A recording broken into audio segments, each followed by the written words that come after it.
Bradley Hiles, as you mentioned, the fifth-rated cornerback in the nation out of IMG Academy. He's on campus along with 9 total early enrollees, sets Oklahoma up well to develop those players going into August, which brings us to recruiting, the lifeblood of any program. And I'm sure it's caught the attention of Oklahoma fans that Tom Herman doing some work down in Austin with a top 3 recruiting class, but nothing to shun here at Oklahoma with the second best class in the conference, top 10 in the nation in 2018. If you could just give us an overview or your thoughts about Lincoln Riley's haul for 2018. I think that as far as, Tom Herman goes and Lincoln Riley competing against him, I think Lincoln Riley did about as good a job as he could have done, given he had almost the full cycle, and obviously he was the offensive coordinator at OU before he took the head coaching job.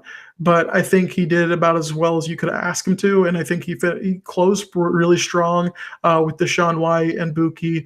The class as a whole, I think, this is one of OU's best classes in quite a while. And as far as Tom Herman goes, it was one of those things with a guy like Charlie Strong that you thought, Texas is still getting pretty good guys and they're just not developing them. But I think Tom and Herman is really taking it to a whole nother level with Texas recruiting, and a program like that with all the resources that they have should be out recruiting Oklahoma.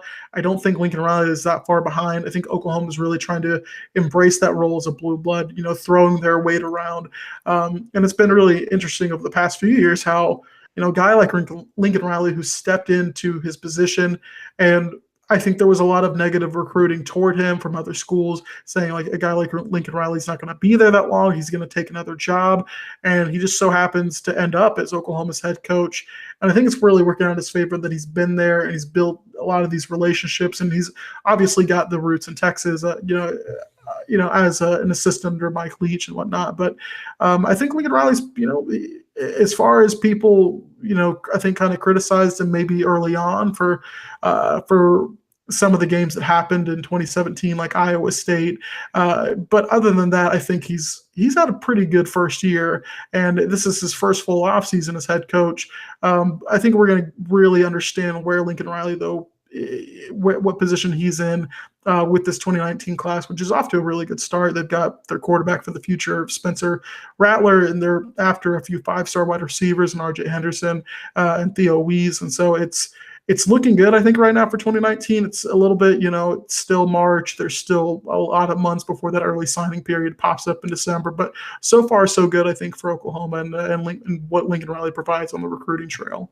Rattler is the top rated pro-style quarterback in the 2019 class, and he is one of 4 4-stars with 5 total commits early in the process, of course, for 2019. But Oklahoma and Lincoln Riley off to a nice start for the next recruiting haul. As we talk to Joe Bettner from Big 12 Diehards, please join him right there. Joe, before we sign off, let people know where they can find you.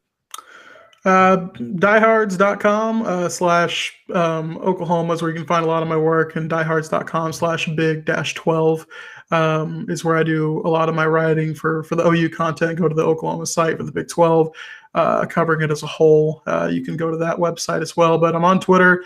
My handle, I don't know what the kids are calling it these days, but my handle is by Joe Bettner, and Bettner spelled Buettner. I'd appreciate you guys follow me. Provide a lot of Big 12 updates and really bad puns and memes. So that's pretty much what you can expect on a daily basis. All right. Sounds like something I need to check out and follow as well. Because, while I'm not clever enough to come up with those myself, I certainly appreciate them. All right, Joe, thanks for stopping by and getting us squared away with Oklahoma football. I appreciate you having me. Thank you.